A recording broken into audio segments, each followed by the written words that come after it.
आज मैं शुरू करना चाहूँगी अष्ट सखियों के प्रणाम मंत्र से।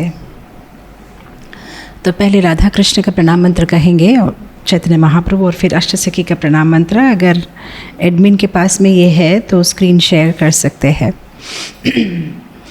हे कृष्ण करुणा सिंधु दीनबंधु जगतपते गोपेशा गोपिका कांत राधा कांत नमोस्तुते। तप्त कांचन गौरांगी राधे वृंदावनेश्वरी वृषभानुसुते देवी प्रणमामि हरिप्रिये। जय श्री कृष्ण चैतन्य प्रभु नित्यानंदा श्री अद्वैत गदाधरा श्रीवासादि गौर भक्त वृंदा। हरे कृष्णा कृष्णा कृष्णा हरे हरे, हरे राम राम राम हरे हरे। श्री श्री अष्ट सखी प्रणाम मंत्र। कारुण्यकल्पलतिके ललिते नमस्ते राधा समान गुणचातुरिके विशाखे। त्वं नौमि चम्पकलते जुतचित्तचोरे वन्दे विचित्रचरिते सखिचित्रलेखे। श्रीरङ्गदेवि दयिते प्रणयङ्गरङ्गे तुभ्यं नमोस्तु सुखदे दयिते सुदेवी।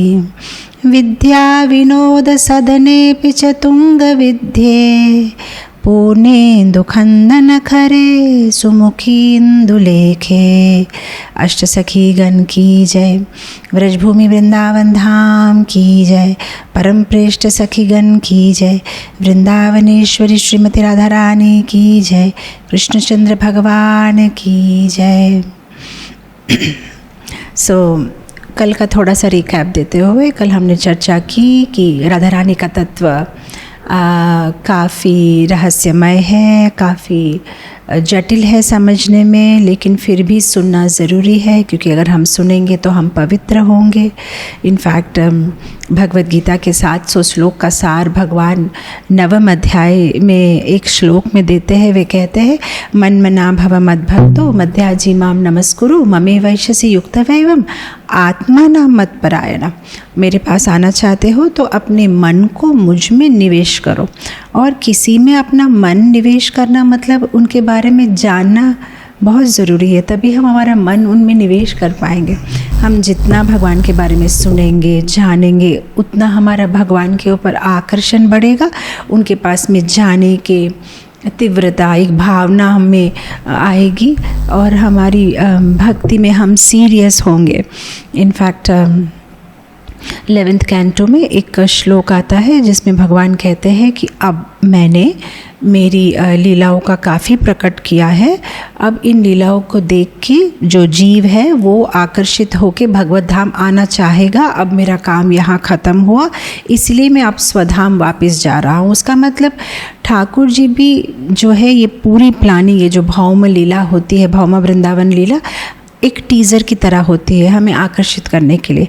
जिस तरह से कोई मूवी रिलीज़ होने से पहले उसका टीज़र रिलीज़ होता है सो दैट हम आकर्षित हो उस मूवी को देखने के लिए, उस तरह से भगवान भी ये भौम वृंदावन में लीला करते हैं सो दैट हम ये लीलाओं का श्रवण करेंगे, सुनेंगे, समझेंगे, आकर्षित होंगे और फिर हम भगवत धाम जाने की चेष्टा करेंगे। अदरवाइज़ हम तो यहाँ पे इस भौतिक जगत के कारागार में सेटल हो गए। हमें पता भी नहीं है कि प्रेम क्या है, आनंद क्या है, भगवान के साथ में रहने का क्या आनंद होता है।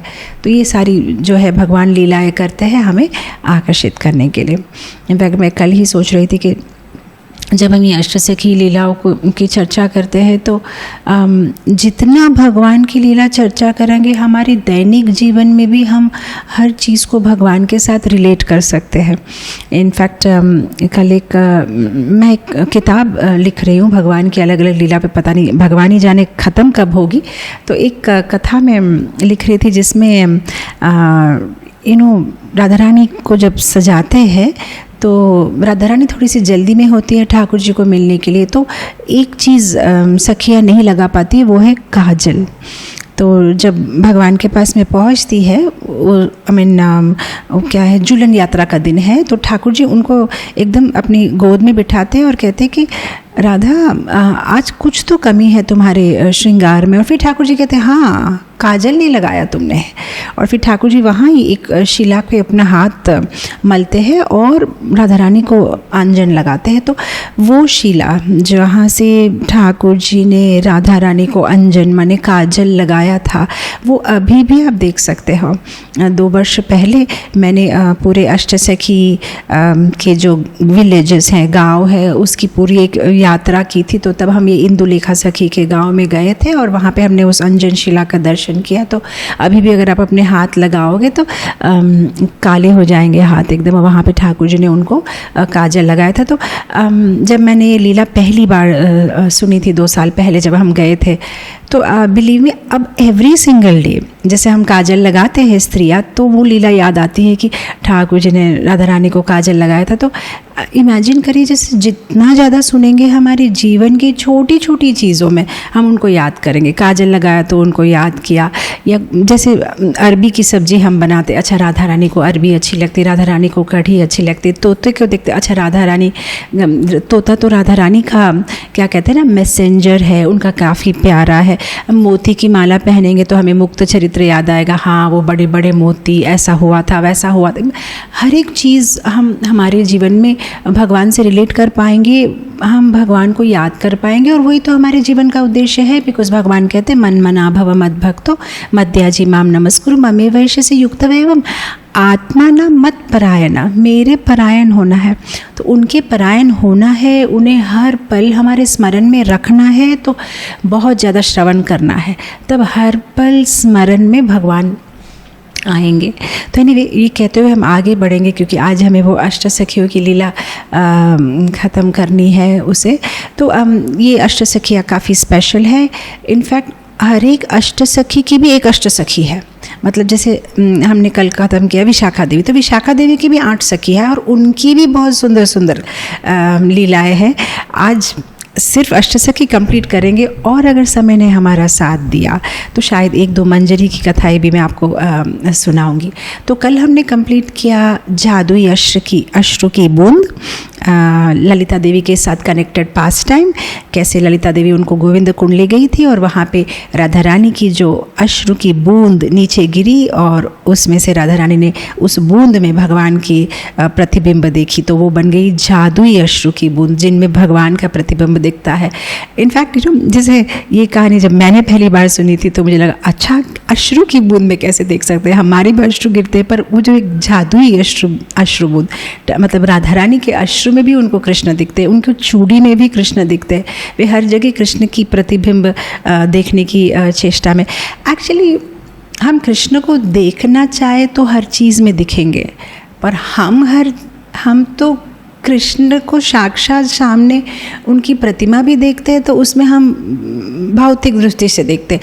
वो मार्बल है क्या, मकराना का है क्या मार्बल, मतलब ये हमारी भौतिक दृष्टि है कि साक्षात ब्रजेंद्र नंदन सामने खड़े हैं, फिर भी हमें उसमें भौतिक चीज़ें दिखती है। और जो राधा रानी जैसे श्रेष्ठ भक्त है उन्हें भौतिक चीज़ों में भी भगवान दिखते हैं, उन्हें हर चीज़ में, उनको अश्रु में भगवान दिखते हैं, चूड़ी में भगवान दिखते हैं, मोती में भगवान दिखते हैं।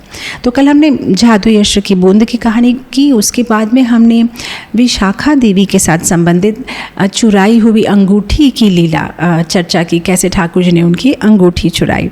और उसके बाद में हमने चर्चा की चंपकलता देवी, कैसे उन्होंने कहा था ठाकुर जी से मैं कभी तुम्हें राधा से मिलने नहीं दूंगी, और वो ही लेके जाती है जब भगवान बन के आते हैं एक चूड़ी बेचने वाली।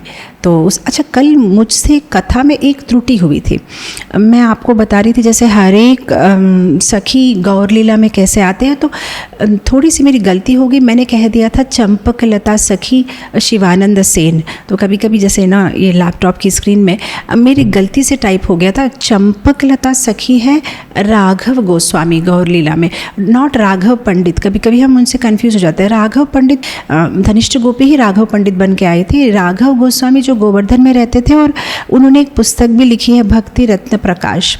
तो वो राघव गोस्वामी जो है, चंपकलता गौर लीला में राघव गोस्वामी बन के आती है। तो ये मेरी कल छोटी सी त्रुटि हुई थी। आज अब हम जाएंगे चौथी सखी में, चित्रा सखी। चित्रा सखी की जो ये लीला है, ये रसिक रायदास ने लिखी है। ये चित्रा सखी वरिष्ठ गोपियों में से चौथे नंबर में आती है। उनका कॉम्प्लेक्शन केसर सैफरन जैसा है, थोड़ा सा कुमकुम और सैफरन अगर मिक्स करो तो कैसा कलर है, वैसे उनके शरीर का कलर है।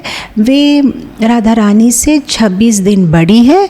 उनके पिता का नाम चतुर है, माँ का नाम चर्चिका देवी है, और वे चिकसोली में रहते हैं। और राधा चित्रा सखी और कृष्णा एक दूसरे को बहुत प्यार करते हैं। और चित्रा सखी भगवान राधा कृष्ण के लिए लवंग लेके आती है, सुंदर गार्लैंड्स बनाती है, और ये लोग दोनों जब झगड़ा करते हैं तो उसको सॉर्ट आउट भी करती है। उन्होंने बहुत सारी किताबें भी लिखी है चित्रा सखी ने, और वे लेटर्स अलग अलग भाषाओं में वो बात कर सकती है, समझ सकती है। और वे बहुत सुंदर, अच्छा इनकी एक स्पेशलिटी ये है, जैसे अगर हमको कोई कहे आज कैसा बना है खाना, तो हमें टेस्ट करना पड़ेगा। चित्रा सखी को टेस्ट नहीं करना पड़ता, वो केवल आंखों से देख के बोलते नहीं इसमें तो नमक कम है।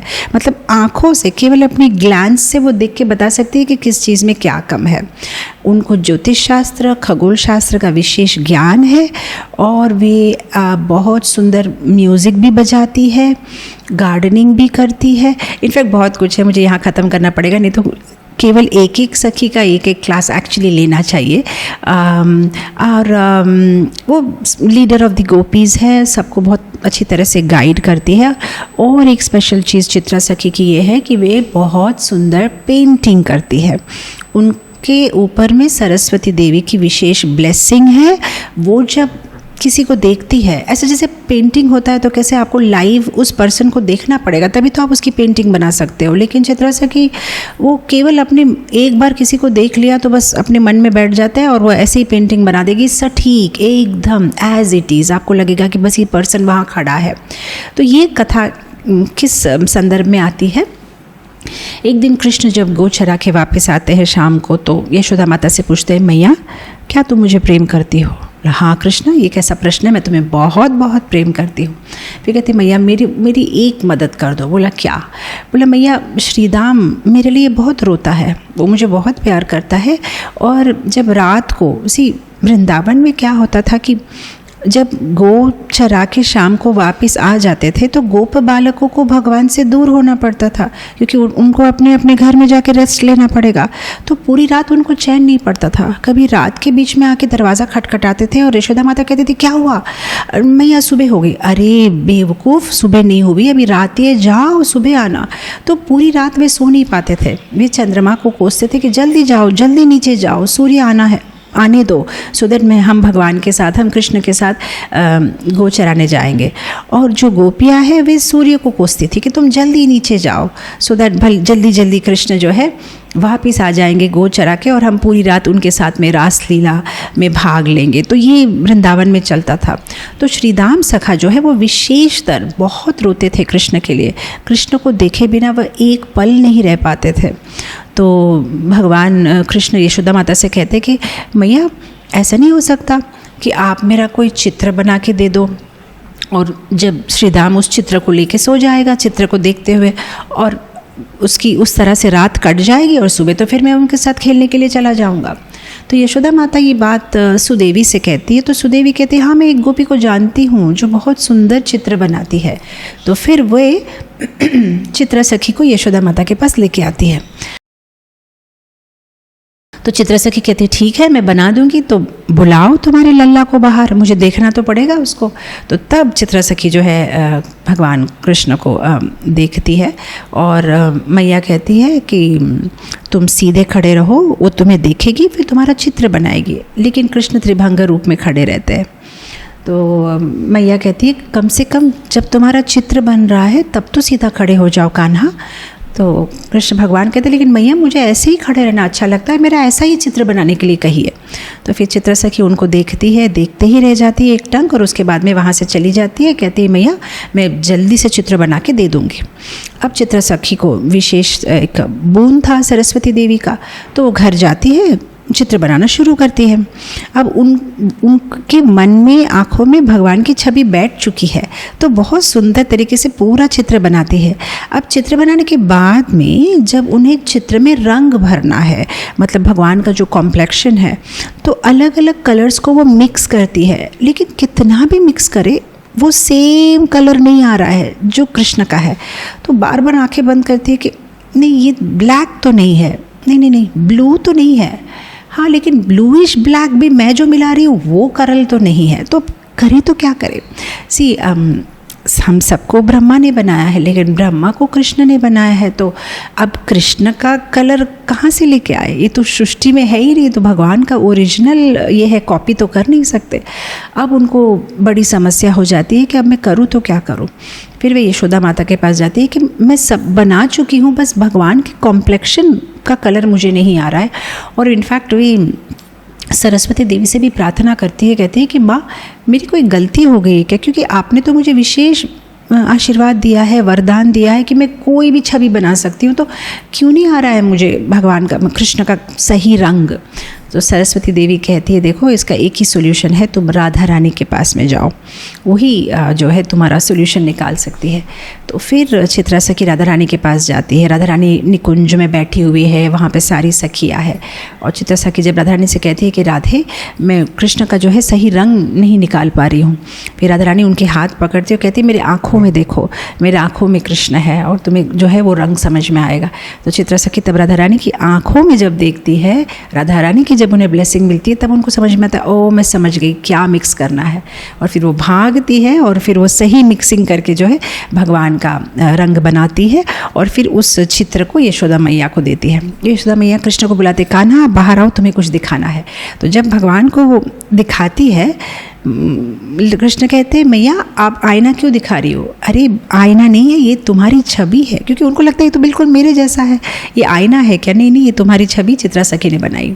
तो भगवान बहुत खुश होते, बोलता मैया मैं अभी जाके श्रीराम को दे दूँ क्या? तो मैया कहते पहले तुम इनको धन्यवाद तो कहो। फिर यशोदा माता कहती है चित्रा सखी को तुम्हारा बहुत बहुत धन्यवाद, तुमने कितनी सुंदर चित्र बनाई, मैं तुम्हारे लिए क्या कर सकती हूँ, क्या मैं तुम्हें कुछ दे सकती हूँ? चित्रा सखी कहती है मुझे कुछ नहीं चाहिए। नहीं कुछ तो मांगो, क्या मैं तुम्हें कुछ भी मांग लो, कुछ भी। तो जब यशोदा माता 2-4 बार कहती कुछ भी मांग लो, कुछ भी मांग लो, तो चित्रा सखी कहती है ठीक है, अगर आप देना ही चाहते हैं तो आपके लल्ला को दे दीजिए, आपके लल्ला को दीजिए, मैं लल्ला को लेके चलती हूँ।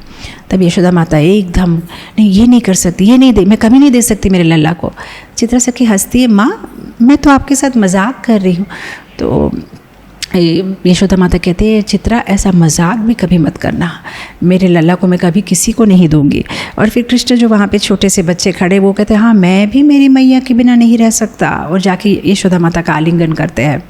और फिर कृष्ण चित्रा सखी से कहते हैं क्योंकि तुमने ऐसा मांगा कि तुम मुझे चाहते हो, तो मैं तुमसे वादा करता हूँ मैं रोज़ चिकसोली आऊँगा और तुम्हें दर्शन दूँगा। तो इसीलिए आप जब चिकसोली जाओगे ना, तो वहाँ के जो लोकल पुजारीज वगैरह है आपको दिखाएंगे कमरे जहाँ पे वे भगवान के लिए सारी अरेंजमेंट रखते हैं। वे कहते हैं कि ठाकुर जी रोज़ यहाँ आते हैं, क्योंकि उन्होंने वादा किया है कि मैं रोज़ आऊँगा तुम्हें दर्शन देने के लिए। तो चित्रा सखी के गाँव भगवान रोज़ जाते हैं। तो इस तरह से ये कथा, चित्रा सखी की कथा बहुत सुंदर से कंप्लीट होती है। इनफैक्ट जब मैं ये कथा की स्टोरी के रूप में लिख रही थी, तो मुझे एक विचार आया कि हम भगवान से बहुत कुछ चाहते हैं, बट गोपियाँ भगवान को ही चाहती है। वे भगवान से कुछ नहीं चाहते, वे भगवान को ही चाहते हैं, वे भगवान को ही मांग लेते हैं, इसलिए वे गोपियाँ है। गोपी मतलब ही गो माने अपनी इंद्रियों से पीवती, जो अपनी हर एक इंद्रिय से भगवान को पीती है। आँखों से भगवान को देखना, मुंह से भगवान की बातें करना, हाथों से भगवान का श्रृंगार करना, सेवा करना, अपनी हर एक इंद्रिय से वे केवल भगवान का रस पीती है। इसलिए तो उन्हें कहते हैं गो पिबती, जो रस पीती है भगवान का। और फिर उस तरह से जो है चित्रा सखी इतनी सुंदर सेवा भगवान के लिए करती है। अब हम दूसरे उसमें चले जाएंगे। नेक्स्ट सखी है सखी तुंग विद्या। तुंग विद्या गौर लीला में वक्रेश्वर पंडित बन के आती है। तुंग विद्या की भी बहुत सुंदर सुंदर गुण है। वे अच्छा, इनके बारे में क्या ये राधा रानी से छोटी है या ये राधा रानी से बड़ी है, ये बड़ा कंट्रोवर्शियल सब्जेक्ट है। इस पे मैंने काफ़ी अलग अलग किताबों से रिसर्च किया, तो हर जगह से ऐसा ही मिला। कहीं बोलते 15 दिन छोटी, कहीं बोलते 15, और 2-4 बुक जो मैंने रिसर्च की थी सारी ऑथेंटिक है। तो फाइनली मैंने सोचा कि हमारे आचार्य क्या बोलते हैं या हमारे इस्कॉन के जो वरिष्ठ भक्त है वो क्या बोलते हैं, हमें उसी पे जाना चाहिए। तो मैंने कहीं सुना था जाननिवास प्रभु के क्लास में, उन्होंने कहा था कि वे राधा रानी से 15 दिन पहले जन्म लेती है, तो मैंने उसी वर्जन पे स्टिक किया है। और उनका कॉम्प्लेक्शन कुमकुम जैसा है, उनकी शरीर से हमेशा सैंडलवुड और कैम्फर, कपूर और चंदन की स्मेल आती। इनफैक्ट मैं कहीं पढ़ रही थी कि राधा रानी की जो बगल होती है, जैसे कहते हैं ना अंडर आर्म्स, वहाँ से सैंडल की स्मेल आती है। राधा रानी की जो नाभि है वहाँ से कर्पूर की स्मेल आती है। राधा रानी की जो हेयर है उसमें कस्तूरी की स्मेल आती है। मतलब राधा रानी की हर एक शरीर के अंग में से अलग अलग स्मेल आती है। और वो एक दंड, मतलब जहाँ से भी राधा रानी गुजरेगी, जैसे इस भौतिक जगत में भी ऐसे नहीं होता, जो लोग बहुत ज़्यादा परफ्यूम लगाते हैं वो लोग जहाँ से जाते हैं 2-4 मिनट तक वो स्मेल आती है। तो यहाँ पे राधा रानी और कृष्णा वे जहाँ से भी पास होते हैं एक दंड 24 मिनट तक वो स्मेल ऐसी ही रह जाती है। उतनी, मतलब परफ्यूम नहीं लगाते, उनकी शरीर की स्मेल ऐसी है, उनके शरीर के हर भाग से ऐसी सुंदर स्मेल निकलती है और 24 मिनट तक उस जगह पे वो स्मेल रह जाती है। इसलिए तो कभी कभी कृष्ण पकड़े जाते थे बिकॉज ऑफ द स्मेल। जैसे कभी लुका छुपी खेलना है, कुछ करना है, उनके सखा को पता चल जाता कृष्ण तुम वही हो, क्योंकि तुम्हारी स्मेल तो तुम्हें छोड़ेगी नहीं। और इवन जटिला कुटिला भी कभी कभी कृष्ण को इसीलिए पकड़ लेते थे क्योंकि उनकी स्मेल आ जाती थी कि हाँ कृष्ण यहाँ पे आए हैं। तो राधा रानी और कृष्ण से ये स्मेल आती है। और उस तरह से तुंग विद्या के शरीर से भी चंदन और कर्पूर की स्मेल आती है। तुंग विद्या हॉट टेम्पर्ड है, गुस्से वाली है बहुत, और वे वाइट कपड़े पहनती है, हमेशा वाइट कलर उनको पसंद है। उनके पेरेंट्स हैं पुष्कर और मेधादेव। ये रसशास्त्र में, नीति शास्त्र में, ड्रामा में, डांस में, हर चीज़ में वो एक्सपर्ट है। और वीणा भी बहुत सुंदर बजाती है और ये बहुत सुंदर गाती भी है। और इनकी और एक स्पेशल सेवा है, वे पानी, घड़े में पानी भर के लेके आती है वृंदावन की अलग अलग स्ट्रीम से राधा कृष्ण की सेवा के लिए। तो इसी सेवा के दौरान ये गई थी तुंग विद्या पानी लेने के लिए। एक कुएं में से पानी ले रही थी, तो जब पानी ले रही थी तो वहाँ पे कृष्ण आ गए। कृष्ण आ गए और कहने लगे क्या कर रही हो? पानी ले रही हूँ। ले लो, कर कौन देगा, इसका टैक्स पड़ेगा ना। पानी पे टैक्स कब से पड़ने लगा? वो तुम्हें पता नहीं? पानी से टैक्स तो हमेशा का है। ये क्या है कृष्ण? जब हम दान घाटी से जाते हैं तो तुम कहते हो कि माखन का टैक्स लगेगा, दही का टैक्स लगेगा, दूध का टैक्स लगेगा। जब हम फल तोड़ते तुम कहते हो कि फल का टैक्स लगेगा। जब हम फूल लेते कहते हो फूल का टैक्स। आज हम पानी लेते हो कहते हो पानी का टैक्स। कल तो तुम कहोगे कि सांस लेने का टैक्स दे दो। कल तो तुम कहोगे कि जिंदा रहने का टैक्स दे दो। ऐसे थोड़ी होता है कृष्ण, तुम बदमाशी मत करो, मेरे बहुत सारे काम है, तुम यहाँ से जाओ। कृष्ण कहते टैक्स तो देना पड़ेगा, पानी तुम बिना करके नहीं ले सकती हो। अब जब बहुत देर तक आर्ग्यूमेंट होती है तब ये तुंग विद्या कहती है ठीक है कान्हा, तुम ज़्यादा ही नकचड़े हो गए हो, मैं राधा रानी को तुम्हारे बारे में बताऊंगी और आई विल मेक श्योर कि राधा रानी कभी तुमसे बात ना करे, ये मेरा वादा है, देख लेना। तो कृष्ण कहते जाओ तुम जिसको भी कहना है कहो, लेकिन टैक्स के बिना यहाँ से पानी तो मैं किसी को लेने दूंगा नहीं। अब फाइनली वो जाती है बरसाना, राधा रानी को कंप्लेन करती है कि देखिए राधा रानी फिर से जो है कृष्ण मुझे तंग कर रहा है। राधा रानी कहती है ठीक है मैं उनसे बात नहीं करूँगी। तो ये सब कुछ हो गया। उसके बाद में जब वो वापस आती है तो एक मधुर सी आवाज़ सुनाई देती है कहीं दूर, कहीं कुंज में। अब तुंग विद्या सखी तो खुद ही म्यूज़िक में निपुण है, वीणा बजाने में, संगीत करने में। जंगल के बीच में इतनी सुंदर आवाज़, कौन गा रहा है? तो वो एकदम अंदर अंदर अंदर अंदर कुंज में जाती है और देखती है वहाँ पे एक सन्यासिनी बैठी है, एक योगिनी सैफरन कपड़े में बैठी है और मधुर तरीके से गा रही है। वो तुंग विद्या भी वहाँ जाके वो गाना सुनती है, कितना सुंदर गा रही हो। और जब वो गाना ख़त्म होता है कहता है अद्भुत अद्भुत, एकदम तालियां बजाते, कौन है आप योगिनी, कितना सुंदर गा रही है आप? तो वो कहते हैं कि हाँ मैं, अब मेरा कौन है, मतलब मेरा क्या परिचय है, भगवान के भक्त है, प्रेमी भक्त है, और क्या।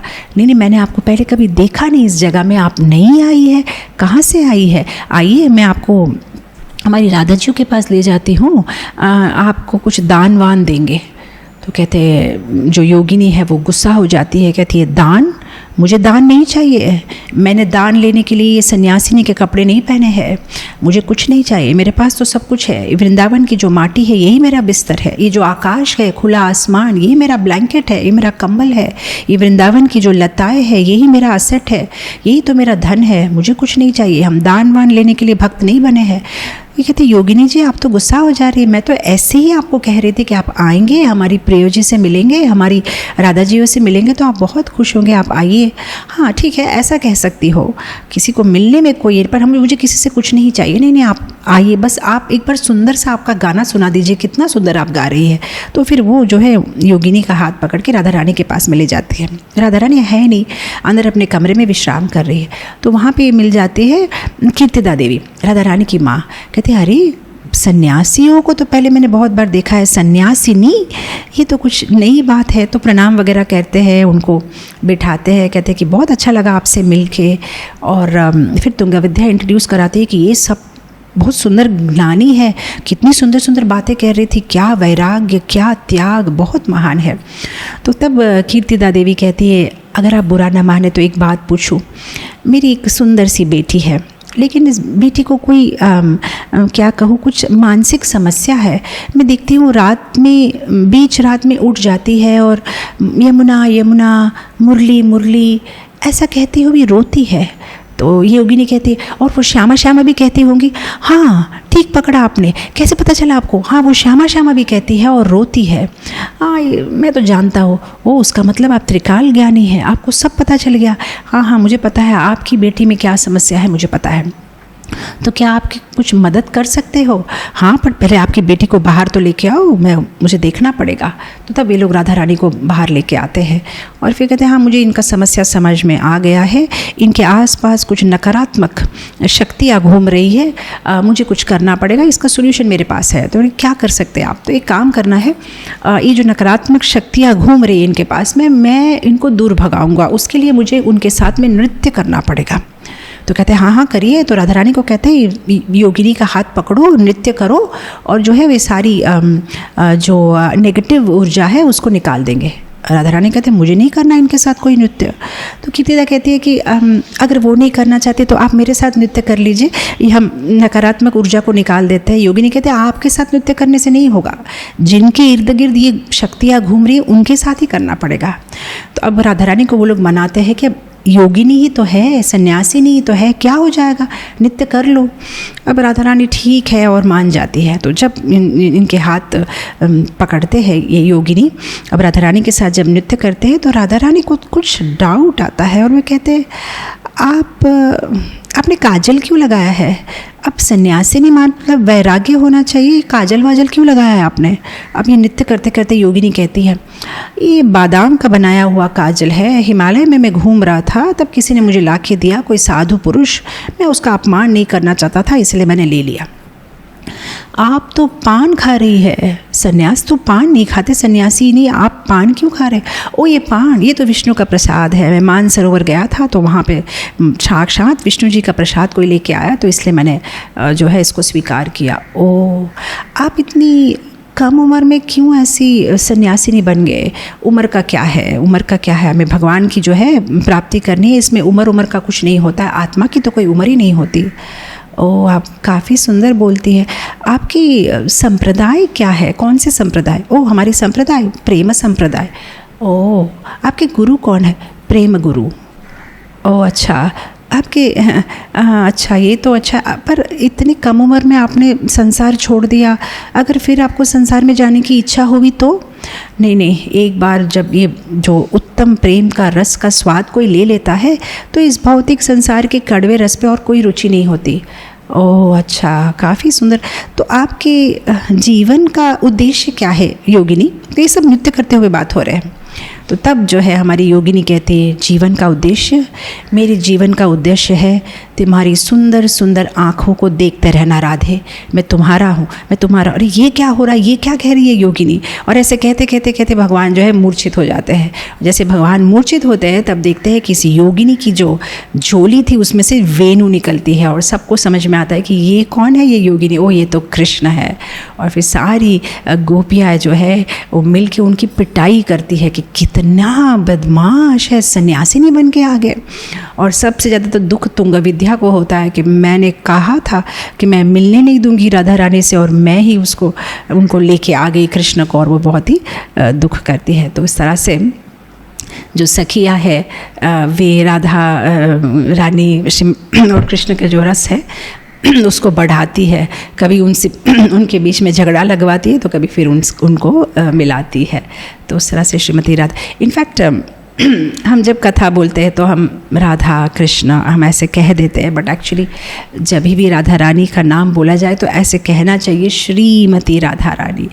बट जब हम कथा करते हैं तो बस थोड़ा सा क्या डिस्काउंट ले लेते हैं कथा के बीच में, बस कृष्ण या कान्हा या राधा उस भाव को लाने के लिए। मुझे कोई डिवोटी पूछ रहा था कि प्रभुपाद जी हर जगह श्रीमती राधा रानी को श्रीमती और कृष्ण को कुछ भी नहीं, कभी कभी तो मतलब श्री कृष्ण भी नहीं होता, कृष्णा, तो ऐसा क्यों है? मतलब सो प्रभुपाद जी पार्शल है राधा रानी। एक्चुअली हमारी जो इस्कॉन संस्था है, नाम तो है हमारा international society for Krishna consciousness, लेकिन हमारा आंतरिक भाव है international society for Radha consciousness.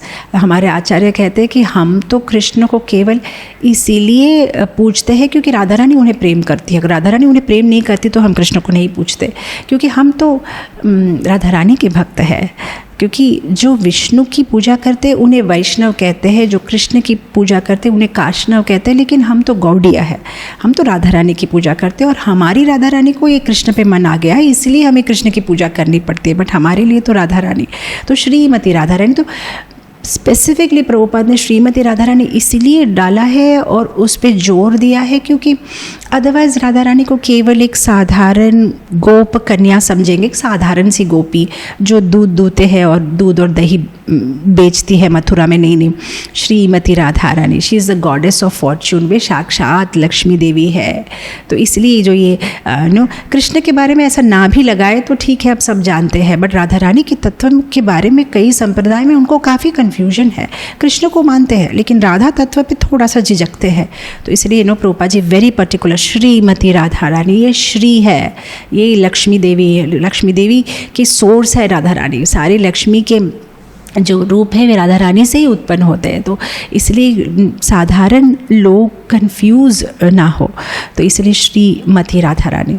In fact साधारण जो इस भौतिक जगत के लोग, उनको प्रश्न बहुत आते हैं, वो प्रश्न के समाधान सुनने के बाद में उस पर एक्शन कुछ नहीं होती है, लेकिन प्रश्न बहुत होते हैं। मोर पंख ही क्यों पहनते हैं कृष्ण, कौवे का पंख क्यों नहीं पहनते हैं, ब्लू कलर क्यों पसंद है, रेड कलर क्यों पसंद नहीं है।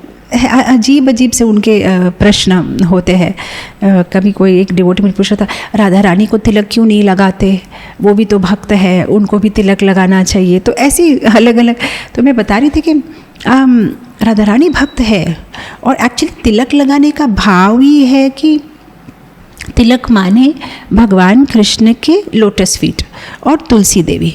अब तिलक का भाव ये है कि आप हमारे मास्टर हैं और आपके चरण कमल हमारे सिर पे, हम आपके सेवक हैं। अब राधा रानी का भाव भी यही है कि वे भगवान की सेविका है, लेकिन उनका जो प्राइमरी रिलेशनशिप है वो एक मालिक या सेविका का नहीं है, उनका प्राइमरी रिलेशनशिप है प्रेमिका। इसलिए वे तिलक नहीं लगाती है, क्योंकि वो प्रेमी प्रेमिका का भाव है। और अलग अलग भगवान के साथ में जिस तरह का रस का आदान प्रदान है उस तरीके से वे अपना श्रृंगार करेंगे। जैसे यशोदा मैया, उनका वात्सल्य भाव से भगवान के साथ आदान प्रदान है, तो वो भगवान का पैर अपने सिर पे नहीं रखेंगे क्योंकि वो भगवान की मैया है, तो उन्होंने माँ का रूप धारण किया है, तो उस तरह से वे प्रेम का आदान प्रदान करेगी। तो एक रूल सबके लिए नहीं है, भगवान के भक्तों को तो तिलक लगाना ही चाहिए तो सबको तिलक लगा दो, नहीं, राधा रानी तिलक नहीं लगाती है। तो इस तरह से थोड़ी थोड़ी चीज़ें भौतिक जगत में सबको बहुत सारे डाउट्स आते रहते हैं। एनीवे, हम वापस चलेंगे। सो उस तरह से तुंग विद्या सखी जो है बहुत दुखी हो जाती है कि ये क्या हुआ, मैं ही उनको लेके आई वापस, अरे ये क्या हो गया। अब हम अगली सखी की ओर जाएंगे। इनका नाम है इंदुलेखा। इंदुलेखा सखी जो है वो गौर लीला में कृष्णदास ब्रह्मचारी बन के आती है। इंदुलेखा देवी के पिताजी का नाम है सागर, माता का नाम है वेला देवी, और इंदुलेखा देवी का कॉम्प्लेक्शन है ग्रीनिश येलो। और वे कैसे कपड़े पहनते हैं?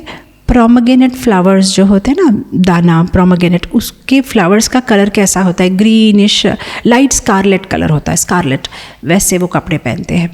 और उनका फेवरेट इंस्ट्रूमेंट है मंजीरा और करताल, उनको अच्छा लगता है। और प्राइमरी सेवा है उनकी डांसिंग। और मायापुर में हम देखते हैं कि वे एक सिल्वर बॉक्स लेके खड़ी रहती है, भगवान को, राधा माधव के लिए तांबूल सेवा वे करती है। इंदुलेखा देवी राधा रानी से 3 दिन छोटी है और वे बहुत सुंदर गाना भी गाती है, और वे एक्सपर्ट है जेमोलॉजी। जेमोलॉजी मतलब जैसे ना, ये आप एमराल्ड पहनो तो मन शांत रहेगा, आप कोरल पहनो तो ये होगा, आपको शनि डिस्टर्ब नहीं करेगा, वैसे जो जेमोलॉजी, उस पर पूरा उनका विज्ञान है कि कब क्या पहनना चाहिए, क्या पहनने से क्या ग्रह को हम शांत कर सकते हैं या ऑस्पिशियसनेस को हम अट्रैक्ट कर सकते हैं, इस पर वे पूरा उनका ज्ञान है। और वे राधा कृष्ण की सारे सीक्रेट्स, रहस्यमयी बातें, वो सारे वो जानते हैं, ऑल द सीक्रेट्स उनके कान में है सब। एंड वो मैसेजेस, क्योंकि उन्हें ही तो मैसेज पास करना है राधा रानी से कृष्ण, कृष्ण से राधा रानी, तो उनकी सीक्रेट मैसेजेस जो है वो सारे जानते हैं। अच्छा, वो बहुत एक्सपर्ट है फैशन ऑर्नामेंट्स में, मतलब सजाना, क्या कपड़ा पहनना चाहिए, क्या करना चाहिए, इस पे इनकी एक्सपर्टीज़ है। और अच्छा, अब इनके हम कथा में चले जाते हैं।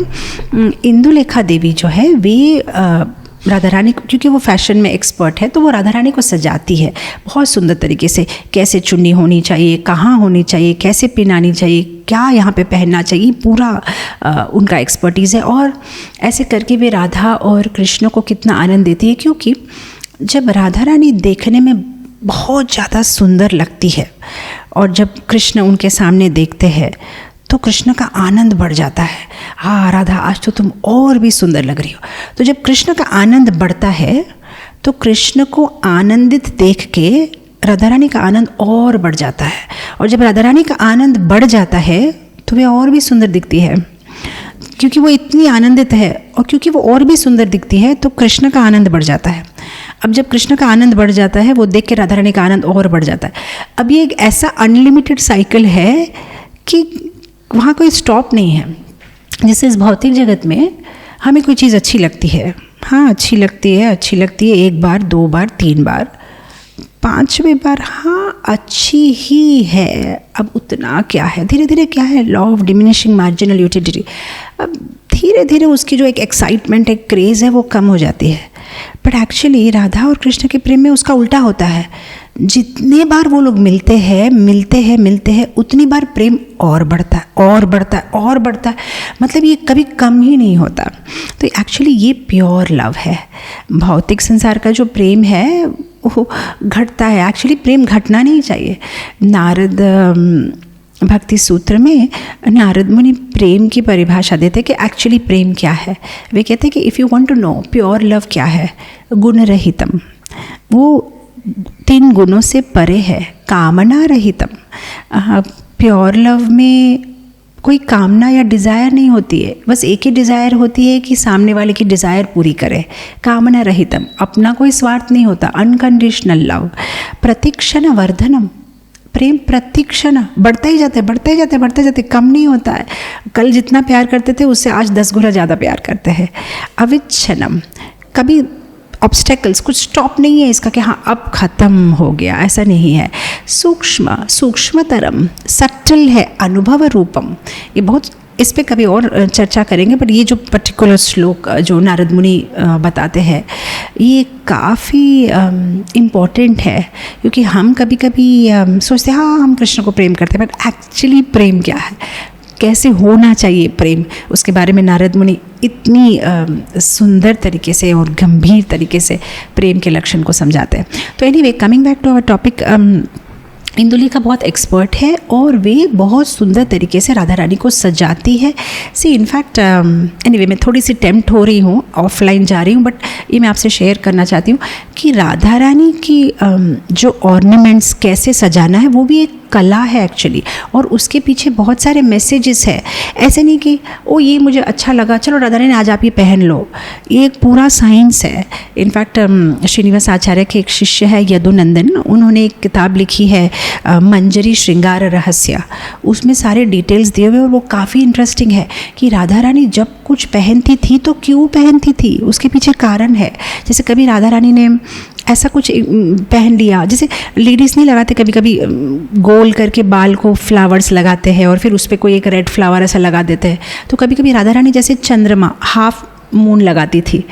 तो उसके पीछे कारण है क्यों लगाती थी, क्योंकि कभी कभी पब्लिक प्लेसेस में जब राधा और कृष्ण मिलते हैं तो वो एक दूसरे से बात नहीं कर सकते कि चलो यहाँ मिलेंगे वहाँ मिलेंगे, बस साइलेंट ग्लांस, वो समझ लेंगे कृष्ण उनका श्रृंगार देख के ओ हाफ मून अर्धचंद्र, उसका मतलब राधा रानी कह रहे हैं कि हम तब मिलेंगे जब चंद्रमा आधा होगा, फुल मतलब हाफ मून होगा, हम तब मिलेंगे। और अच्छा कभी कभी राधा रानी क्या करती है, गोपी डॉट्स जैसे हम लगाते हैं ना, गोपी डॉट्स, यहाँ पे 8 डॉट्स लगा दिया राधा रानी ने, उसका मतलब वो कहना चाह रही है कि आज मिलूंगी लेकिन अकेले नहीं आऊँगी, अष्ट गोपियों के साथ आ रही हूँ तो तुम मुझसे थोड़ा दूर रहना। और कभी कभी यहाँ 8 और यहाँ 8, मतलब 16 गोपियों को लेके आ रही हूँ। तो इस तरह से राधा रानी उनको मैसेज देती है। और कभी कभी वो जो 8 डॉट्स है, डॉट के नीचे एक पिकॉक है, उसका मतलब वही मोर वाले कुंज में मिलूंगी मैं। अच्छा, अगर 2 साइड मोर है जो एक दूसरे की तरफ देख रहे हैं, मतलब वो कहना चाह रही है कि आज हम पास आ सकते हैं, कोई आने वाला नहीं है मेरे साथ में। पर अगर ये मोर कोई और तरफ देख रहे हैं, मतलब कि हाँ मिलेंगे ज़रूर लेकिन शायद तुम्हारे फ्रेंड्स भी होंगे और मेरे फ्रेंड्स भी होंगे तो थोड़ा दूर दूर, तो उस तरह से यू नो। और कभी जैसे 3 डॉट्स यहाँ चिन्ह पे होते हैं, उसका मतलब तुम्हारे प्रिय नर्म सखा 3 जने को लेके आ सकते हो, अलाउड, परमिशन है। कभी कभी केवल 1 डॉट, उसका मतलब केवल मधुमंगल को लेके आना और किसी को मत लाना। और अगर आज राधा रानी के चिन्ह पे कोई डॉट नहीं है, मतलब तुम अकेले आना, किसी को तुम्हारे साथ में मत लेके आना। अच्छा, कभी कभी राधा रानी कदम्ब फ्लावर लगाती है, उसका मतलब कदम्ब के वृक्ष के नीचे मिलेंगे। कभी कभी चंपक का फ्लावर लगाती है, उसका मतलब चंपक वृक्ष के नीचे हम लोग मिलेंगे। तो उस तरह से यू नो। और अच्छा, ईयरिंग्स में भी जैसे आप माताएं पहनती है आजकल, जैसे स्टड है, अब उसके नीचे कभी कभी जैसे कोई हैंगिंग होता है, वो हैंगिंग के पीछे भी कथा है। अगर एक हैंगिंग है मतलब एक दंड के बाद मिलेंगे, 24 मिनट के बाद हमारी मिलने वाली जगह में। अब कभी कभी हैंगिंग के साथ में और एक हैंगिंग के साथ में और एक नहीं पहनते, आजकल के गर्ल्स ऐसा लंबा लंबा पहनते हैं, तो कृष्ण उसको देख लेते हैं कि अच्छा 3 हैंगिंग है, मतलब 3 दंड के बाद 3 × 24 मिनट्स, अच्छा तब मिलना है। तो ये मतलब ऐसे ही नहीं सजाते हैं राधा रानी, हर एक चीज़ जो उनकी है कृष्ण को कोई मैसेज। क्या mean, can you believe it, उनकी लाइफ मतलब एक एक चीज़ वो पहनती है तो भी इसमें कृष्ण के लिए कोई संदेश, कृष्ण के लिए कोई संदेश है। तो यू नो, तो इस तरह से एक दिन इंदुलेखा उनको बहुत सुंदर तरीके से सजाती है। और फाइनली जब राधा रानी और कृष्ण मिलते हैं तो राधा रानी इंतज़ार कर रही कि कृष्ण कुछ तो कहेंगे कि तुम बहुत सुंदर लग रही हो। और कृष्ण कहते भी है, कहते राधा आज तो तुम्हारा श्रृंगार इतनी सुंदर तरीके से किया है, तुम एकदम, मैं क्या कहूँ, तुम एकदम चंद्र के जैसे लग रही हो। तो अब राधा रानी कहती है क्या चंद्र? ओह, तो तुम मेरा अपमान कर रहे हो। तुम कहना चाहते हो कि जिस तरह से चंद्र पे दाग है मुझ पे दाग है। ओ मैं समझ गई कान्हा, तुम ये कहना चाहते हो कि जिस तरह से चंद्र रोज़ दिन ब दिन क्षीण हो जाता है उस तरह से मेरी सुंदरता भी क्षीण हो रही है, तुम यही कहना चाहते हो। तो उस तरह से जो है राधा रानी चंद्रमा के 5 अवगुणों के बारे में बात करती। ओ जिस तरह से चंद्र का ग्रहण होता है, ओ मेरी सुंदरता पे ग्रहण लग गया है। अब जब ये सब कहती है तब कृष्ण कहते अरे राधा नहीं प्रिय, मैं ऐसा नहीं कह रहा हूँ।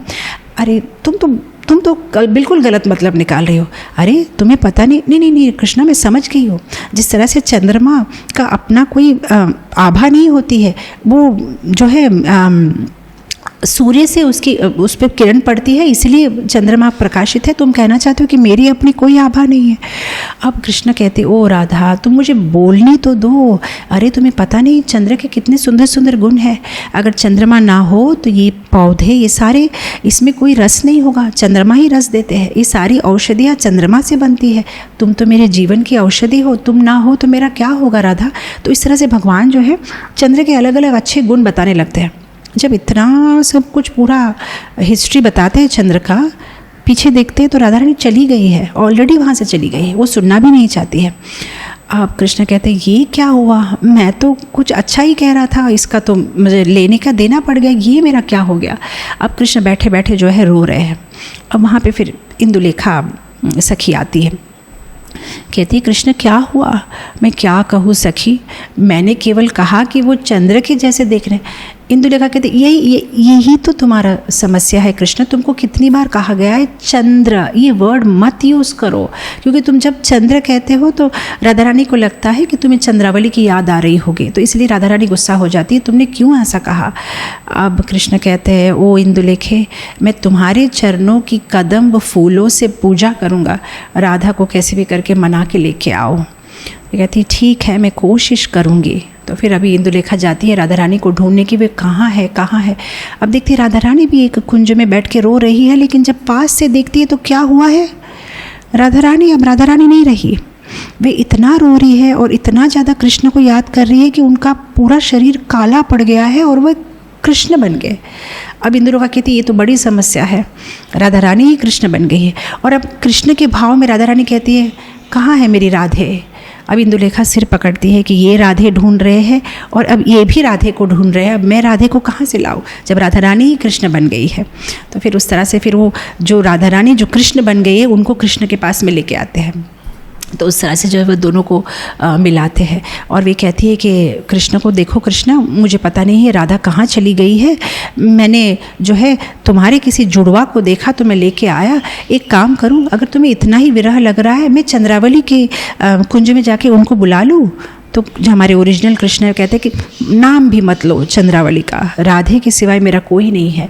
और जब ये बात राधा रानी जो कृष्ण बन गए हैं वो सुनते हैं, लगता है हाँ भगवान सिर्फ मुझे ही प्यार करते हैं, तो इमीडिएटली जो है अपनी राधा रूप में आ जाते हैं। तो इंदुलेखा सखी कहती है कि आज तो बड़ा सुंदर ये पास टाइम हुआ, अब हम सब चलते हैं सखी मंडली, थोड़ा सा उनको भी वहाँ पर हम लोग चिढ़ाते हैं कि कौन राधा है कौन कृष्ण है। तो इसकी भी एक लंबी सी कथा है, आज नहीं सुनाएंगे। और फाइनली सखी मंडली में ले जाके दोनों को सिंहासन पे बिठाते हैं और फिर वहाँ पे दोनों की आरती करते हैं। तो ये जो भाव है कि राधा रानी जब भी कृष्ण को याद करती है तो कृष्ण का रंग आ जाता है, और कृष्ण जब राधा रानी को, सो ये एक वेरी स्पेशल स्टेज ऑफ प्रेम है। जैसे प्रेम में भी अलग अलग स्टेज है, जैसे कि स्नेह या मान, प्रणय, राग, अनुराग, भाव, और राधा रानी उसके हाईएस्ट स्टेज पे मदनोख्य महाभाव।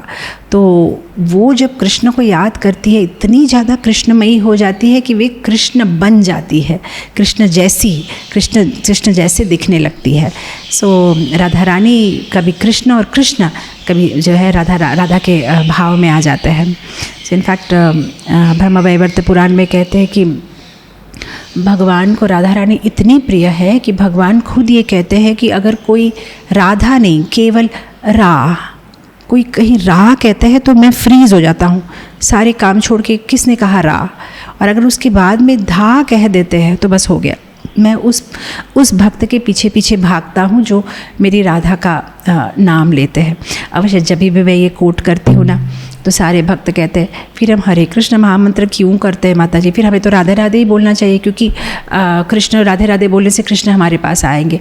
पर हम इसलिए करते हैं हरे कृष्ण महामंत्र क्योंकि जब हम राधे राधे कहेंगे तो कृष्ण हमारी ओर आकर्षित होंगे, और जब हम कृष्ण का नाम लेंगे तो राधा रानी हमारे तरफ आकर्षित होगी, और हम चाहते हैं कि राधा रानी हमारे तरफ आकर्षित हो, और हम ये भी चाहते हैं कि कृष्ण हमारे तरफ आकर्षित हो। इसलिए दोनों का नाम लेना ठीक होगा, इसलिए हम हरे कृष्ण, हरे माने राधा रानी, हरे कृष्ण कृष्ण कृष्ण हरे हरे, हरे राम राम राम हरे हरे। सो दोनों की कृपा हम पे बनी रहे, क्योंकि केवल कृष्ण की कृपा लेके क्या करेंगे, कृष्ण तो इतने बदमाश है, आएंगे 2 मिनट में हमें छोड़ के चले भी जाएंगे। रघुनाथ दास गोस्वामी कहते हैं कभी कृष्ण अकेले दिख जाए और हमें बुलाए तो भी जाना नहीं चाहिए, उनकी गारंटी नहीं है, जब तक हम पहुँचेंगे वो भाग जाएंगे। हाँ, राधा कृष्ण खड़े हैं तो जाना तो सेफ है, तो इसलिए हम राधा कृष्ण का मंत्र कहते हैं, ना केवल राधा कहते हैं, ना हम केवल श्री कृष्ण शरणम ममा करते हैं, हम राधा कृष्ण, हम हरे कृष्ण महामंत्र करते हैं। तो एनीवे, बिना राधा रानी की कृपा को कृष्ण मिलना, इनफैक्ट नारद पुराण में एक श्लोक आता है जहाँ पे कृष्ण नारद मुनि से डायरेक्टली कहते हैं सत्यम सत्यम पुनः सत्यम सत्यम एवा पुनः पुनः बिना राधा प्रसादेना मत प्रसादो न विद्यते। नारद, ये बात सुन लो, ये सही है, ये सच है, ये सच है, ये बिल्कुल सच है। अगर तुम्हारे राधा रानी की कृपा नहीं मिलेगी तो तुम्हें मेरी कृपा भी नहीं मिल सकती। बिना राधा प्रसादेना मत प्रसादो न विद्यते, नहीं मिलेगी। तो राधा रानी की कृपा बहुत ज़्यादा ही हमें ज़रूरी है। अच्छा, अब हम लास्ट सेशन में आ चुके हैं, द लास्ट 2 सखी जो जुड़वा सखी है, रंग देवी और सुदेवी। रंग देवी गौर लीला में आते हैं गदाधर भट्ट के रूप में, और सुदेवी आती है अनंत आचार्य गोस्वामी के रूप में। अब सुदेवी और रंग देवी आइडेंटिकल ट्विंस हैं, दोनों देखने में एकदम समान है, और उनके पिताजी है रंगसार, माता है करुणा, उनका कॉम्प्लेक्शन है पद्म किंजल का, येलोइश रेड कलर, और वे हमेशा जावा कुसुम मतलब और रेड हिबिस्कस फ्लावर होता है ना, उस कलर के कपड़े पहनते हैं। वे राधा रानी से 7 दिन छोटे हैं, और रंग देवी सुदेवी से हाफ डे बड़ी है। रंग देवी श्रीमती राधिका के लेफ़्ट साइड में 3rd प्लेस में खड़ी रहती है। उनकी सेवा है चंदन का पेस्ट बनाना और ये सब। इनफैक्ट हमारे मायापुर के ऑल्टर में तो हम देखते हैं वो ब्यूटीफुल गार्लैंड या राधा रानी को सी। इनफैक्ट आप देखेंगे तो इवन राधा रानी का जो रूप है, कभी आप देखेंगे इस्कॉन के कुछ ऑल्टर में राधा रानी ऐसी खड़ी है माला लेते हुए, कहीं देखेंगे वो ऐसी खड़ी है आशीर्वाद देते हुए।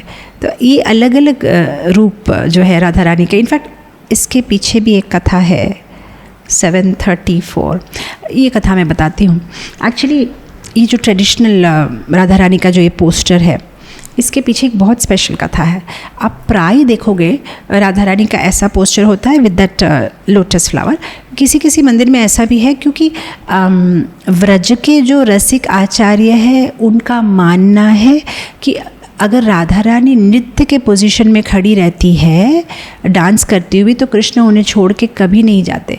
इसलिए आप देखेंगे कई मंदिरों में राधा रानी का नृत्य का पोजीशन है, कई मंदिर में सेवा करता हुआ और कई मंदिर में आशीर्वाद देता हुआ।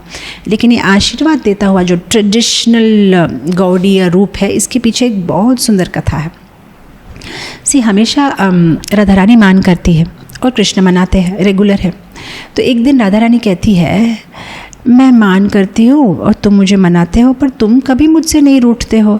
कभी तुम भी मुझसे रूठो और मैं भी मनाऊँ, तो मुझे भी पता चले कि कैसा फील होता है जब किसी को मनाते हैं अपने प्रेमी को। कृष्ण कहते, राधा ये खेल बहुत डेंजरस है, क्योंकि तुम जब मान करती हो मैं तुम्हें मना लेता हूँ, लेकिन जब मैं मान करूँगा तुम मुझे मना नहीं पाओगी, इसलिए हम ये खेल नहीं खेलते हैं। राधा रानी कहते, अच्छा बहुत अभिमान है तुम्हें, मैं मना लूँगी, करो ना तुम मान, चलो खेलते ही ये गेम, मैं तुम्हें मनाऊँगी। कृष्ण कहते, ठीक है, रिस्क इज़ योर्स, मैंने तो तुमको कहा नहीं कुछ नहीं होगा। अब कृष्ण मान करते हैं, ठीक है मैं तुमसे बात नहीं करूँगा। कृष्ण जाके यमुना के किनारे बैठ जाते हैं। अब राधा रानी अलग अलग तरीके से उनको अपीज़ कर रही है, कोशिश कर रही है, लेकिन कृष्ण रूठे हुए ही है। अब राधा रानी को समझ में नहीं आ रहा है, अच्छा चलो और कोशिश करूँगी, और कोशिश। 3 दिन और 3 रात कृष्ण राधा रानी से रूठे हुए हैं। अब राधा रानी बोलते ये खेल तो अच्छा नहीं है। कृष्ण तो बिल्कुल नहीं मान रहे, बिल्कुल मतलब मान करके बैठे। अब वे सारी सखियों से बुलाती है, नहीं नहीं मुझसे गलती होगी, मैंने ऐसा खेल खेला क्यों, प्लीज़ कृष्ण को मना दीजिए, चलो इसको ख़त्म करते हैं। अब ललिता जाती है, कृष्ण जो हो गया खेल, चलो। कृष्ण कहते नहीं मैं नहीं मानूंगा। ललिता, विशाखा, चंपकलता, तुंग विद्या सारे कोशिश करते हैं, लेकिन कृष्ण कहते नहीं अब मैं नहीं मानूंगा। अब 16,108 गोपियाँ वो सब आती है, कृष्ण कहते मैं नहीं मानूंगा। अब राधा रानी जो रो रही है कि मैंने ऐसा किया क्यों, ऐसा खेल मैंने खेला क्यों।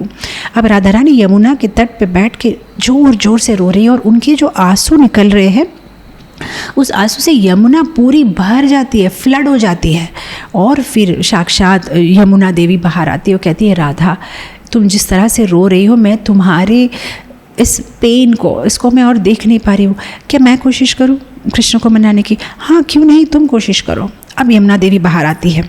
अब हमें पता है यमुना देवी काली है, एकदम कृष्ण के जैसी, राइट, काली काली जमुना है। तो अब वो ऑलरेडी काली है, कृष्ण जैसा ही उनका रंग है। अब वो कृष्ण की तरह सजती है बहुत सुंदर तरीके से, जतन करके, एकदम वेणु लेके, मोर मुकुट सब कुछ पहन के, पीताम्बरी कपड़े, और जहाँ पे कृष्ण मान करके बैठे वो वहाँ से चलती हुई जाती है। और कृष्ण जब खुद का ही रूप देखते हैं तो वह मुग्ध हो जाते हैं और कहते हैं तुम कौन हो, मेरे पास आओ, मैं तुम्हारा आलिंगन करना चाहता हूँ। तब यमुना देवी जो कृष्ण के रूप में सजी हुई कहती है कि अगर तुम मेरा आलिंगन करना चाहते हो तो तुम्हें राधा रानी की शरणागति लेनी पड़ेगी, तुम्हारा मान तुम्हें छोड़ना पड़ेगा। तो कृष्ण कहते ठीक है छोड़ दिया मान, पर मैं एक बार तुम्हारा आलिंगन करना चाहता हूँ। और वो राधा रानी से कहते ठीक है मैंने मान छोड़ दिया पर मैं इनका आलिंगन करना चाहता हूँ। इतना सुंदर रूप, मैंने कृष्ण अपने खुद के रूप को देख के मुग्ध हो गए कि इतना सुंदर लगते हैं क्या, जो जिस तरह से यमुना देवी सजी हुई है। तो फाइनली जो ये मान कृष्ण ने ख़त्म कर दिया तो राधा रानी बहुत खुश हो जाती है और कहती है कि जमुना आज तुमने मुझे बहुत आनंद दिया है, मैं इतनी गंभीर समस्या में थी और तुमने इस समस्या से मुझे बाहर निकाला। तो यमुना मैं वादा करती हूँ कि तुम्हारे जो जल है उस जल पे जो सुंदर सुंदर कमल है, मैं हमेशा इस कमल को जो है अपने हाथ में रखूँगी, याद करने के लिए इस घटना को, इस लीला को, किस तरह से तुमने जो है कृष्ण को मनाया है। तो हमेशा मेरे एक हाथ में कमल रहेगा और एक हाथ से जमुना जी को आशीर्वाद देते हैं और कहते हैं कि जो जमुना मैया की शरणागति लेंगे उन सब के ऊपर मैं कृपा करूँगी। तो इसलिए जो है वो एक कमल और ऐसे, तो इसलिए आप देखिए जैसे हमारी गौड़ीय संप्रदाय में हम तुलसी महारानी की शरणागति लेते हैं, वैसे ही पुष्टि मार्ग में जो गुजराती डिवोटीज़ है वल्लभ संप्रदाय, वे जमुना देवी का आश्रय लेते हैं। और जैसे रामानुज संप्रदाय वे लक्ष्मी देवी का आश्रय लेते हैं। तो पुष्टि मार्ग संप्रदाय में वे जमुना जी का आश्रय लेते हैं, जमुना जी का जल अपने घर में रखते हैं, जमुना जी की पूजा करते हैं, जमुनाष्टकम गाते हैं और जमुना जी के द्वारा ही भगवान कृष्ण को अप्रोच करने की कोशिश करते हैं। तो इसलिए आप देखेंगे पुष्टि मार्ग के जो डिवोटीज़ हैं वो हमेशा यही रूप पसंद करेंगे जहाँ पे जो है हाथ में कमल है। तो इसलिए जो है ये एक घटना को दर्शाता है कैसे जमुना जी ने राधा रानी को एक समस्या से बाहर निकाला, राइट। तो एनीवे अब हम वापस आ जाते हैं, ये एक एक्स्ट्रा बोनस स्टोरी थी।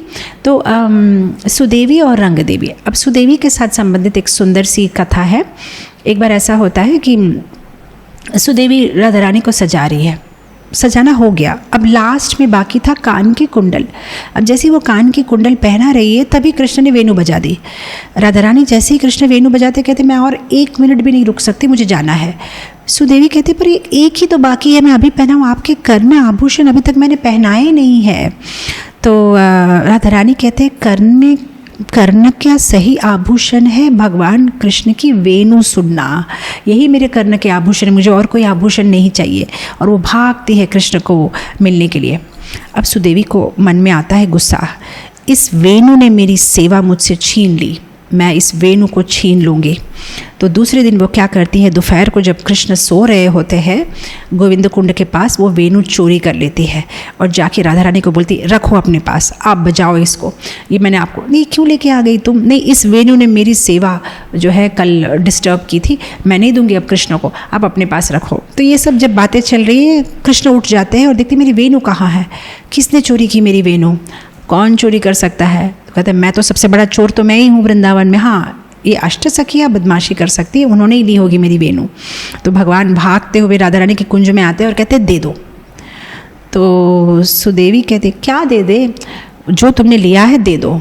ना नहीं देंगे। अरे दे दो। नहीं पर क्या, अरे अभी तो तुमने कहा नहीं देंगे। हाँ जो भी तुम मांग रहे हो हम नहीं देंगे। तो ये सब तर्क चलता है और कहता है कि दे दो। फिर वो कहते देखो, राधा रानी कहती अरे दे दो ना, दे दो ना, वो निकाल के देती है। तब सुदेवी कहती है कि जिस पे हमारी वृंदावनेश्वरी राधा ने हाथ रख दिया वो उनका हो गया, अब ये वेणु उनकी है, यहाँ से तुम चले जाओ। कृष्ण कहते मैं नहीं जाऊँगा, मेरी वेणु दे दो। तो ये सब जब तर्क चल रहा है तो बाद में कृष्ण कहते वेणु लेके करोगे क्या, बजाएंगे? अच्छा बजाना आता है? तो अब सारी सखियाँ गुस्सा हो जाती हैं। जो चामर सेवा कर रही थी ललिता विशाखा, चामर को फेंक के सारे कमर पे हाथ रख के आंखें लाल करके कहते तुमने क्या कहा, बजाना आता है? क्या बजाना आता है? अरे सारी राग वगैरह तो मेरे राधा रानी, हमारी राधा रानी के से ही तो निकले हैं और तुम पूछते हो उनको बजाना आता है? वे तो कुछ भी बजा ले, कुछ भी गा ले। इनफैक्ट वे केवल चलती है ना जब, तो उनके घुंघरू जो आवाज़ करते हैं उसमें अलग अलग जो कवि है वो नोट्स लेते हैं कि ये कौन सा राग है, तो समझ में नहीं आ रहा ये भीम पलास राग है या क्या है। ऐसे अलग अलग रागों की सृष्टि होती है केवल जब हमारी प्रिया जी चलती है। तो ये सब जब कहते हैं तो कृष्ण हंसते कहते अरे ये तो काफ़ी दिलचस्प हो रहा है, ज़्यादा देर खड़ा नहीं रह पाऊँगा, एक जगह लाके तो ज़रा बैठ के देखना पड़ेगा ये पूरा ड्रामा। तो फिर उनको सिंहासन देते बोलते ठीक है, अब तुम कहते हो तुम्हारी प्रिया जी बजा सकते, ठीक है बजाओ, सुनते हैं। अरे ये तो बड़ा चैलेंज कर रहा है। राधा रानी को कहते बजाइए राधा रानी, अभी बजाइए, दिखाइए इसको। अब राधा रानी कहती है ठीक है। तो वे वेणु लेती है हाथ में और अपने होठ के पास में रखती है और जैसे ही कोशिश करते बजाने के लिए कुछ नहीं बचता, फिर से कोशिश करते नहीं बचता। अब हाथों को हर तरीके से कोशिश करे नहीं बचता और कृष्ण जोर जोर से हंसते बोले मैंने तो पहले ही कहा था नहीं बजेगा, अब मुझे वापस दे दो, ऐसे भी तुम्हारी कोई काम की नहीं है, तुम बजा भी नहीं पाओगी। अब इनको समझ में नहीं आता कि ये क्या हो गया। जब कृष्ण को वेणु वापस देते हैं कहते ठीक है शायद वेणु में ही कोई डिफेक्ट होगा, तुम बजा के दिखाओ। अब भगवान जब बजाते तो बहुत सुंदर तरीके से बजती है। तब इनको समझ में नहीं आता, कहते कृष्ण ऐसे कैसे हुआ, राधा रानी तो कुछ भी बजा ले। तो कृष्ण कहते कि मेरी वेणु जो है ना वो अनन्य भक्त है। और तो तुम कहना चाहते हो कि सिर्फ केवल तुमसे बजेगी? तो नहीं, मैं जब बजाता हूँ वेणु मेरी ये भाव होती है कि ये वेणु सुन के राधा रानी का चित्त खुश हो, क्योंकि मैं राधा रानी को आनंद देने के लिए बजाता हूँ, इसलिए वेणु बजती है, क्योंकि ये वेणु राधा रानी की अनन्य भक्त है। लेकिन जब राधा रानी बजाने की कोशिश कर रही थी तो वो मुझे आनंद देने के लिए बजाने की कोशिश कर रही थी, इसलिए मेरी वेणु बजी नहीं, क्योंकि वे केवल राधा रानी से लॉयल है। अगर कोई भी इसे राधा रानी को आनंद देने के लिए बजाए तो बज सकती है, ये मन की भावना को समझती है, तो इसलिए राधा रानी के हाथ से वो नहीं बजी। तो वे सारी सखी आनंद करते कि अरे वाह कृष्ण तुम्हारी वेणु भी राधा रानी को इतना प्रेम करती है। तो ये सुदेवी देवी के साथ में संबंधित कथा है। अब हम कथा की लास्ट स्तर पर आ चुके हैं, रंग देवी। अब रंग देवी के साथ में घटना ये घटती है कि वे माखन बेचने के लिए मथुरा जा रही थी। रास्ते में कृष्ण ने पकड़ लिया और कहा कि कर दे दो, कर दे दो, कर दे दो। अब ये कहती है कि मैं नहीं दूंगी। अब कृष्ण जो है एक पत्थर लेके उस मटके को फोड़ देते हैं, सारा माखन नीचे गिर जाता है और फिर मधुमंगल और सारे सखा उस माखन को खा लेते हैं। अब रंग देवी को गुस्सा आता है कि इतना मतलब जतन करके ले जा रही थी मथुरा, ये तो रोज़ का हो गया है कृष्ण का। अब राधा रानी के पास में जाती है और कहती है कि देखो कृष्ण ने क्या किया मेरे साथ। और वो राधा रानी से कहती है कि जब ये बात हम नंद महाराज को बताते हैं तो नंद महाराज कहते हैं, हंसने लगते हैं। जब ये बात यशोदा माता को बताते हैं तो विश्वास नहीं करती है। जब ये बात रोहिणी माता को बताते तो वो हम में ही दोष निकालती है, अरे तुम्हारा ही कुछ दोष होगा, हमारा कृष्ण ऐसा नहीं करता। बलराम जी को तो क्या बताए, वो तो इस बदमाशी में वो भी शामिल है, तो बताए तो किसको बताए राधा, केवल तुमको बता सकते हैं। अब राधा रानी कहती है अब मैं क्या करूँ, नहीं ऐसा मत बोलो कि मैं क्या करूँ, तुम ही सब कुछ कर सकती हो राधा, क्योंकि जो समय है वो महाकाल का भय करता है और महाकाल जो है वो महाकाली से भय करता है और महाकाली जो है वो कालिया कृष्ण से भय करती है। और ये जो कालिया कृष्ण है वो केवल तुम्हारी जो आईब्रोज है उसके जो है मूवमेंट से भय करते हैं, तो केवल तुम ही जो है कृष्ण को कंट्रोल कर सकती हो, प्लीज़ तुम कुछ करो। तो राधा रानी कहती ठीक है, फिर एक ही चीज़ है, मैं उससे बात नहीं करूँगी, यही सबसे बड़ा पनिशमेंट है। तो डिसाइड हो गया। अब उस दिन शाम को जब कृष्ण आए राधा रानी से मिलने के लिए, तो वो एक दरवाज़ा खटखटा रहा है कि राधा दरवाज़ा खोलो। राधा रानी कहती है कौन है? मैं हूँ मधुसूदन। ओह, तो राधा रानी कहते ओ मधु, मैं बम्बल बी, तुम्हारे यहाँ पे क्या काम है? बम्बल बी माने तो वो फूल के पास में जाओ, तुम्हारा तो मधु सक करना तुम्हारा काम है, मेरे पास क्या करोगे? अरे मैं गोपाल, वो गोपाल जो गाय चराता है, जाके गाय चराओ, मेरे साथ तुम्हारा क्या काम? अरे राधा, मैं घनश्याम, ओ घनश्याम माने जो रेन वाले क्लाउड्स, मेघ, इधर क्या करोगे? जाके फार्मर्स को मदद करो, उनको ज़रूरत है तुम्हारे पानी की। अरे मैं चक्री हूँ, वो चक्री माने जो ये घड़े बनाते हैं मिट्टी के, पर हमारे घर में तो कोई शादी ब्याह नहीं है, हमें नहीं चाहिए घड़े, तुम कहीं और जाओ। तो इस तरह से जो है वो कुछ भी कृष्ण कहे तो उल्टा जवाब दे रही है। अब कृष्ण समझ जाते हैं कि राधा रानी मुझसे गुस्सा है, दरवाज़ा क्यों नहीं खोल रही है। तो अब राधा रानी इंतज़ार करे कि नेक्स्ट अब कृष्ण कुछ बोलेंगे, लेकिन कोई आवाज़ नहीं आती बाहर से। अब वो एकदम से दरवाज़ा खोलती है, देखते हाँ कृष्ण चले गए।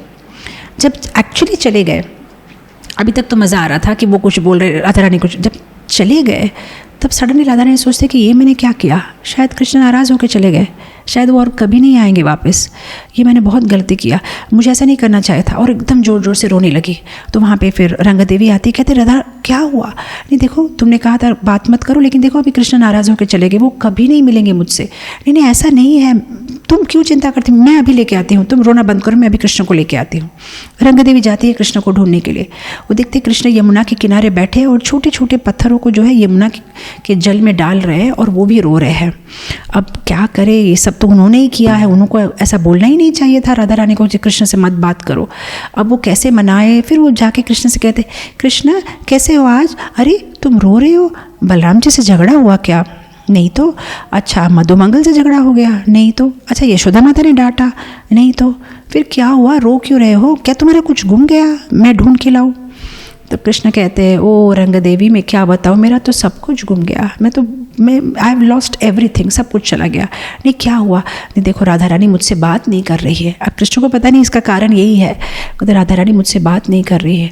ओ इतनी छोटी सी बात में, नहीं, इस बार राधा सच में बहुत गुस्सा है, मेरी मदद कोई नहीं कर सकता। तब रंग देवी कहते तुम्हें मेरा पावर पता नहीं है, मैं चाहूँ तो सन को फ्रीज कर सकूँ, मैं चाहूँ तो पहाड़ को यमुना के नदी में ऐसे ही मतलब फ्लोट करा दूँ, और मैं चाहूँ तो एक पागल हाथी को वृंदावन की सॉफ्ट जो क्रीपर्स होती है लता, उससे बांध लूँ। तुम्हें मेरा पावर पता नहीं है, मैं माउंटेन को फ्लोट कर सकती हूँ, मैं फायर जो होता है पानी के अंदर में फायर जला सकती हूँ। तुम्हें मेरे पावर पता नहीं है, मैं तो इस पूरे विश्व के जो भगवान है ना, उसको ऐसी 2 उंगलियों पे नचा सकती हूँ। तो अब भगवान जो है हंस रहे हैं, तो बोले कि क्या ये सब छोड़ो, क्या राधा को लेके आ सकती हो? बोला हाँ, आप कहाँ मिलना है बताओ, मैं लेके आऊँगा। बोला ठीक है, आज रात को यहाँ पे लेके आ जाना। तो फिर रंग देवी वापस जाती है और राधा रानी से कहती है देखो हमारा मान भी बच गया, मैंने ऐसा नहीं कहा कि राधा तुम्हारे लिए रो रही है, कृष्ण खुद तुम्हारे लिए रो रहे थे, तो अब जो है मैं आप दोनों को मिलाऊंगी। तो फिर राधा रानी कहती लेकिन कैसे? तो रंग देवी कहती कुछ चिंता मत करो, रात को तुम्हें कंबल उड़ा के हम ले जाएंगे। तो सुदेवी भी मदद करती है, सुदेवी आगे आगे चलती है एक छोटा सा दीपक लेके, और राधा रानी को कंबल से ढक देती है रंग देवी, और धीरे धीरे मिडिल ऑफ द नाइट वो लोग घर से बाहर निकलते हैं, और फिर कृष्ण भी वहाँ पे आते हैं, और फिर दोनों वहाँ पे मिलते हैं। तो उस तरह से रंग देवी उनका झगड़ा भी करवाती है और फिर उनको मिला भी देती है। बिकॉज ये जैसे हम सोचते हैं, लेकिन ये झगड़ा कभी भी बड़ा नहीं होता है, यू नो, जिस थोड़ी देर के लिए, और फिर से राधा और कृष्ण मिल जाते हैं, क्योंकि राधा रानी और कृष्ण एक दूसरे के बिना बिल्कुल रह नहीं सकते। सेपरेशन होता है तो मिलने की जो आनंद होती है वो और भी बढ़ जाती है। जैसे अब जब हम प्रसाद लेते हैं उसमें भी ऐसा नहीं होता, जब कुछ खट्टा खाते हैं, तीखा खाते हैं, उसके बाद में जब अलग अलग टेस्ट के बाद में जब मीठा खाते हो तो मीठे की आनंद अलग ही है जब तीखा खाने के बाद, लेकिन केवल मीठा मीठा खाओ तो उसमें इतना आनंद नहीं है। तो इस तरह से जब मिलन होता है, फिर विरह होता है, फिर विरह के बाद में मिलन में और भी आनंद आता है। तो ये सारी जो है राधा कृष्ण की अद्भुत लीलाएँ है। तो इस तरह से जो है इनका रियूनियन हो जाता है। आई थिंक समय हो चुका है और हमने सारी अष्ट सखियों को कंप्लीट किया है, और यहाँ पे मैं विराम दूंगी कथा को और इस राधाष्टमी के ऑस्पिशियस उपलक्ष्य में हम राधा रानी को प्रार्थना करेंगे कि अष्ट सखियों के स्तर पे तो हम नहीं आ सकते, बट कम से कम गुरु गौरांग जो हमारे वरिष्ठ गुरुगण हैं उनके मार्गदर्शन के अनुसार हम चल के उनके द्वारा राधा रानी को और कृष्ण को हम सेवा दे सके, ऐसा आशीर्वाद करें। राधा रानी की कृपा हमें बहुत ज़रूरी है। भक्ति जीवन में बलराम जी हमें बल देते हैं भक्ति करने के लिए, और राधा रानी भक्ति करने में रुचि देती है। बल की भी ज़रूरत है और रुचि की भी ज़रूरत है, क्योंकि कोई चीज़ बिना रुचि के, बिना आनंद के ज़्यादा दिन नहीं कर सकते। और अब राधा रानी को प्रार्थना करेंगे तो हम जो भी साधना कर रहे हैं उसमें हमें आनंद देंगे, सो दैट हम उसे कंटिन्यू कर सकेंगे। तो इस भौतिक जगत में भक्ति कंटिन्यू करने के लिए भी राधा रानी की कृपा चाहिए, और बाद में जब हम फाइनली गोलोक चले जाएंगे तो वहाँ भी राधा रानी की कृपा से ही सब होगा। वे ही तो बताएगी कि कौन क्या सेवा करेंगे। तो राधा रानी जो है भक्तों को नरिश करती है, भक्तों को सेवा में आनंद, सेवानंद जो है वो राधा रानी प्रदान करती है। तो इस राधाष्टमी हम राधा रानी से विशेष प्रार्थना कर सकते हैं कि हमें सेवा करने का मौका दे। सो बस ये कहते हुए मैं यहाँ ही इसको विराम दूंगी। समय से ज़्यादा मैंने ले लिया क्लास, और क्षमा चाहूँगी और यहाँ पे ख़त्म करूँगी। राधा रानी की जय, वृंदावनेश्वरी राधा रानी की जय, कृष्णचंद्र भगवान की जय, अष्ट सखीगण की जय, श्रील प्रभुपाद की जय। हरे कृष्णा।